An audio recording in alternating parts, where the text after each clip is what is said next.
Power transistors BJT contents है what is power transistors, classification of power transistors, bipolar junction transistors, construction of BJT, VI characteristic of BJT, relation between alpha and beta और applications. तो सबसे पहले देखते हैं कि power transistors क्या होता है।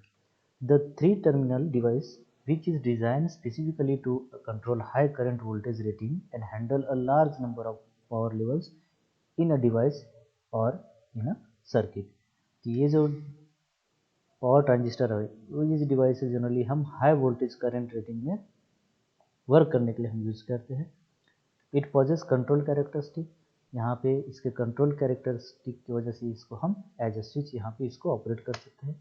These are turned on when current signal is given to base और control terminal.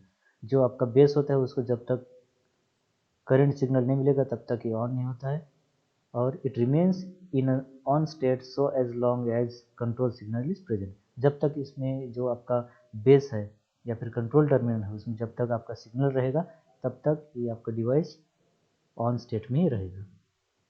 So this is the power transistors. इसके क्लासिफिकेशंस देखते हैं कि power transistors are of 4 types. Bipolar junction transistor जिसको बीजीटी बोला जाता है, metal oxide semiconductor field effect transistor जिसको मॉसफेट बोला जाता है, इंसुलेटेड गेट बाइपोलर ट्रांजिस्टर जो कि आईजीबीटी होता है, स्टैटिक इंडक्शन ट्रांजिस्टर जिसको एसआईटी बोला जाता है। तो यहाँ पे हम देखेंगे कि जो पहला टाइप है बाइपोलर जंक्शन ट्रांजिस्टर वो होता क्या है, उसके वे कैरेक्टरिस्टिक्स क्या क्या है। So it is use to handle large current. ये आपके इलेक्ट्रॉनिक्स पावर इलेक्ट्रॉनिक डिवाइसेस में सर्किट्स में इसको लार्ज करंट हैंडल करने के लिए यूज़ किया जाता है। This is a large than that of low power transistor for dissipating more current. जैसे कि ये हाई करंट रेटिंग के लिए यूज़ किया जाता है। इसका जो साइज़ है वो बेसिकली जो आपका लो पावर ट्रांजिस्टर आता है उससे कई गुना ज़्यादा रहता है। The term bipolar denotes that current flow in the device is due to the movement of both holes and electrons। मतलब इसमें जो बाइपोलर ये जो टर्म है इसका मतलब ये होता है कि यहाँ पे जो इलेक्ट्रॉन्स और होल्स है इसका जो मूवमेंट है ये जो मूवमेंट है आपका करंट फ्लो होने के लिए मदद करता है या फिर उसके वजह से ये करंट फ्लो होता है। It is easy to manufacture and cheaper. ये सस्ता होता है और उसके साथ साथ ये मैन्युफैक्चर करने को बनाने को ईजी होता है as compared to other devices. So देखते हैं कंस्ट्रक्शन कैसा होता है पावर बीजीटी का। तो a power BJT has a vertical oriented 4 layer structure of alternating p type and n type layer with doping similar to NPN transistor. जैसे कि आपका सिंपल एनपीएन ट्रांजिस्टर होता है उसका डोपिंग और आपका पावर बीजीटी है इसका डोपिंग करीबन सेम होता है, लेकिन ये वर्टिकल ओरिएंटेड रहता है जिसमें 4 लेयर्स रहेंगे अल्टरनेटिंग पी टाइप और एन टाइप। देखते हैं कि कंस्ट्रक्शन किस तरीके से होता है। यहाँ पे ये आपका n प्लस हो गया जिसका डोपिंग डेंसिटी है 10⁻19 सेंटीमीटर क्यूबिक और दूसरा उसके ऊपर n माइनस सेमीकंडक्टर हो गया जिसका डोपिंग डेंसिटी है 10⁻14 पर सेंटीमीटर क्यूबिक और तीसरा उसके ऊपर p टाइप सेमीकंडक्टर है जिसका डोपिंग डेंसिटी है 10⁻16 पर सेंटीमीटर क्यूबिक और उसमें हम n प्लस ये डिफ्यूज़ किया जाता है जिसका डोपिंग डेंसिटी है 10⁻19 पर क्यूबिक सेंटीमीटर। तो इस तरीके से ये इसका डोपिंग डेंसिटी यहाँ पे हो गया। इसका जो n प्लस को जो टर्मिनल होता है उसको हम इमीटर बोलते हैं, वही p को जो होता है उसको हम बेस बोलते हैं और आपका n प्लस इस साइड में जो होता है उसको हम कलेक्टर बोलते हैं। तो ये 3 टर्मिनल हो गया आपका बेस, इमीटर और कलेक्टर। इसका ये जो यहाँ से अगर इसका थिकनेस देखा जाए तो आपका जो n प्लस है जो इमीटर है उसका थिकनेस करीबन 10 माइक्रोमीटर आता है। दूसरा जो है आपका बेस इसका थिकनेस 5 to 20 माइक्रोमीटर होता है। तीसरा जो है बीच में जो इंट्रिंसिक लेयर है वो करीबन 50 to 200 माइक्रोमीटर होता है और लास्ट जो आपका n प्लस है जिसको हम कलेक्टर बोलेंगे वो 250 माइक्रोमीटर होता है। यहाँ पे ये जो रीजन है इसको हम बेस थिकनेस बोलते हैं और इस पोर्शन को हम बोलेंगे कलेक्टर ड्रिफ्ट रीजन। यहाँ पे बेसिकली देखा जाए तो आपका नॉर्मल जो एनपीएन ट्रांजिस्टर है उससे ये इतना ही फर्क है कि यहाँ पे हमने एक एक्स्ट्रा लेयर ऐड किया हुआ है जिसको जो n माइनस है, जिसका जो डोपिंग डेंसिटी है वो सबसे कम है। तो यहाँ बाय कलर आप यहाँ पे इसको जज कर सकते हो कि n प्लस और ये जो n प्लस है मतलब आपका कलेक्टर और आपका इमिटर, ये दोनों का डेंसिटी सेम है। उसके बाद आता है आपका p और फिर उसके बाद आपका आता है n माइनस जो कि एकदम लाइटली डोप्ड है। तो इस तरीके से आपका ये बीजीटी का कंस्ट्रक्शन, पावर्ड बीजीटी का कंस्ट्रक्शन होता है। नेक्स्ट देखते हैं कि इसके वीआई कैरेक्टरिस्टिक्स कैसे क्या होता है। अगर इसका स्टेडी स्टेट कैरेक्टरिस्टिक देखा जाए तो जैसे कि 3 सर्किट पॉसिबल सर्किट कॉन्फ़िगरेशन होता है, कॉमन इमीटर, कॉमन बेस और कॉमन कलेक्टर। तो इसमें से जो है कॉमन इमीटर जो है उसको जनरली यूज किया जाता है एज ए स्विचिंग एप्लीकेशंस। इसमें जो इनपुट कैरेक्टरिस्टिक है, it is plot between base current IB and base emitter VBE and VB gives input characteristics. उसी तरीके से आपका आउटपुट कैरेक्टरिस्टिक जो है वो प्लॉट बिटवीन IC और VC रहता है जो कि आपको आउटपुट कैरेक्टरिस्टिक देता है। तो देखते हैं सबसे पहले कि इनपुट कैरेक्टरिस्टिक क्या होता है। कि आपका इनपुट कैरेक्टरिस्टिक देखेंगे यहाँ पे, ये आपका ट्रांजिस्टर हो गया। यहाँ पे हमने रजिस्टर कनेक्ट किया जो RC है। दूसरे यहाँ पे बेस को एक रजिस्टर जिसको हम RB बोलेंगे, और ये इनपुट साइड में हमने VB ये पावर सोर्स यहाँ पे अटैच किया। दूसरी तरफ आपका VCC है जो आउटपुट की तरफ हमने VCC ये पावर सोर्स अटैच किया। अभी इसमें इनपुट कैरेक्टरिस्टिक में ये जो सर्किट है इसमें जो करंट फ्लो है इस तरीके से रहेगा। उसके साथ साथ जो वोल्टेज डिनोशंस है, वोल्टेज VB जो है यहाँ पे रहेगा। Then this is the VC और ये आपका VCP हो गया। तो अभी इनपुट कैरेक्टरिस्टिक में देखेंगे कि ये जो इनपुट साइड का जो सर्किटरी है इसमें जैसे कि इनपुट कैरेक्टर बनता है कि bye plotting IB versus VB keeping IC constant. तो यहाँ पे जो इनपुट साइड का जो सर्किट है यहाँ पे हम प्लॉट करेंगे IB versus VB by keeping IC constant. तो IC को कांस्टेंट रख के हम IB और VB के ग्राफ प्लॉट करेंगे और किसके लिए, अलग अलग VCE के वैल्यू के लिए। तो देखते हैं जैसे कि हॉरिजॉन्टल लाइन हो गया आपका VB, वर्टिकल लाइन हो गया आपका IB। तो यहाँ पे अगर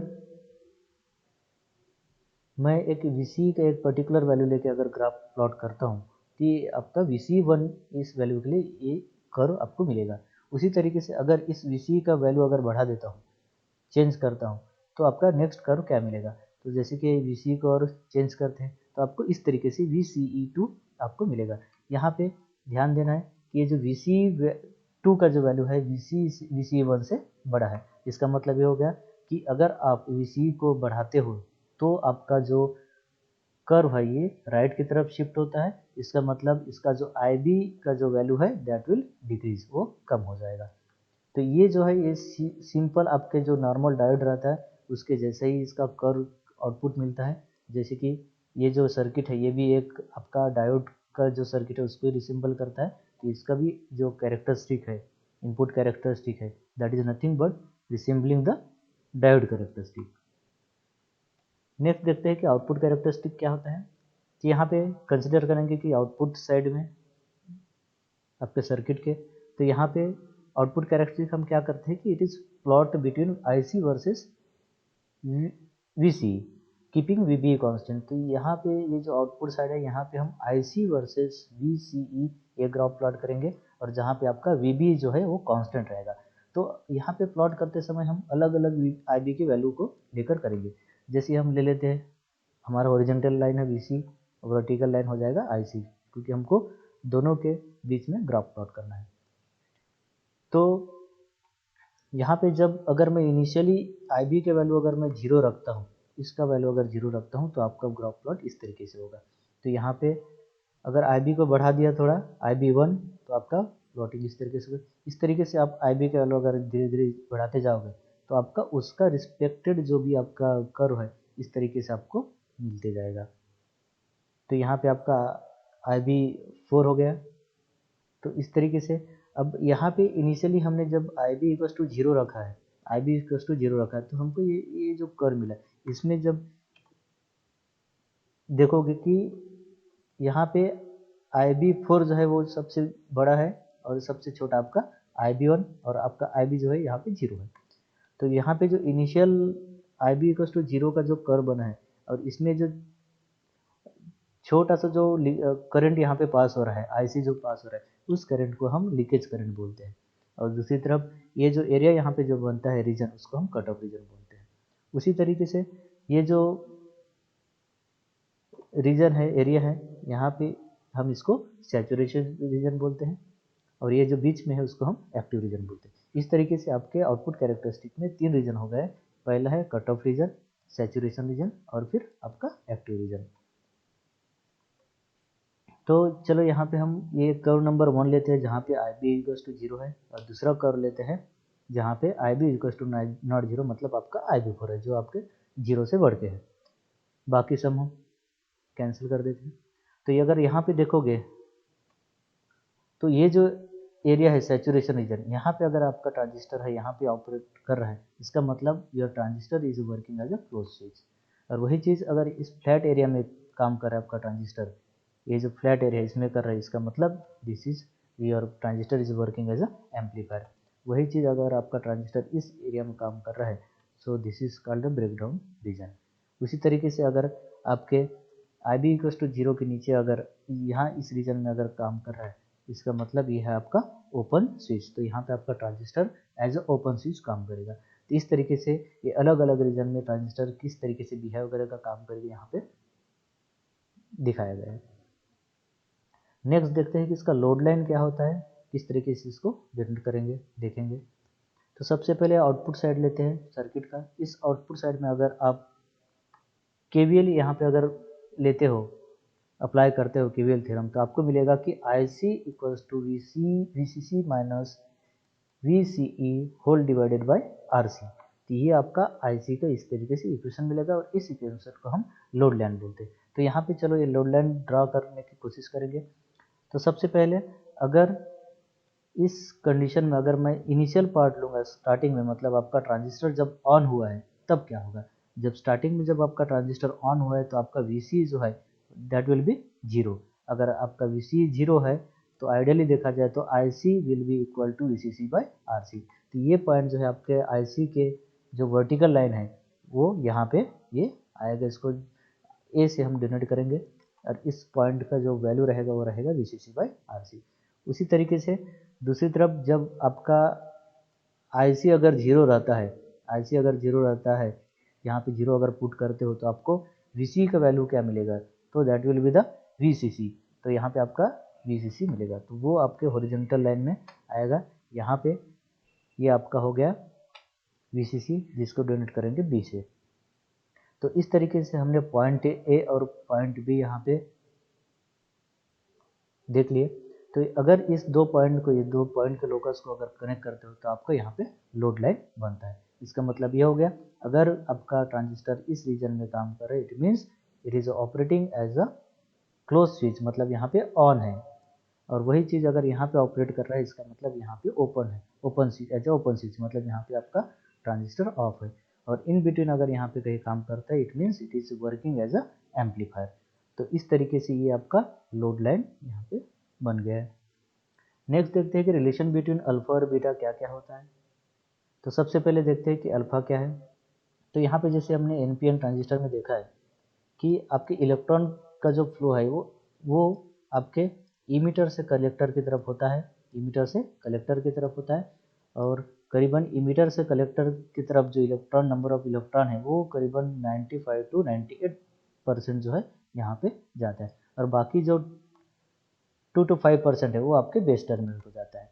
तो जब आपका इलेक्ट्रॉन का फ्लो इस तरीके से हो गया तो आपका जो करंट फ्लो है ये आपका इस तरीके से होगा। तो इसका मतलब होगा कि IE is the summation of IC plus IB। तो यहाँ पे अगर इसका रिलेशन देखोगे तो आपका IE जो है वो IE जो है वो आपके IC से बड़ा है, और आपका जो IB है वो ये दोनों IC और IE से बहुत कम है। इस तरीके से ये वैल्यू इसका होता है। Alpha use to indicate how close in value this to currents. तो ये अल्फा जो है क्या इंडिकेट करता है कि आपका IC और IE ये दोनों एक दूसरे से कितने करीब है। तो यहाँ पे देखेंगे तो इसको इस रेशियो से हम डिनोट करते हैं alpha equals to I C by I. यहाँ पे अगर देखा जाए कि आई ई जो है आपका आई सी से बड़ा रहता है, तो value of alpha varies from 0.95 to 99। तो आपका जो अल्फा है उसका वैल्यू जो है वेरी करता है 0.95 से 99 तक। इसका मतलब ये जो है ये दोनों एकदम एक दूसरे से क्लोज है, और इस अल्फा को हम बोलते हैं कि फॉरवर्ड करंट गेन। दूसरी तरफ देखते हैं कि बीटा क्या होता है। जैसे कि देखा है कि यहाँ पे आपका आउटपुट साइड में आपका आईसी हो गया कलेक्टर करंट, और इनपुट साइड में आपका आईबी बेस करंट। तो the ratio of IC that is which is output to IB which is input is known as current gain. मतलब IC beta is nothing but IC divided by IB. तो यहाँ पे as IB जो है वो IC से बहुत बड़ा रहता है वैल्यू में, तो आपका जो बीटा का वैल्यू है that will be always less that unity. तो ये हमेशा एक से बड़ा रहेगा।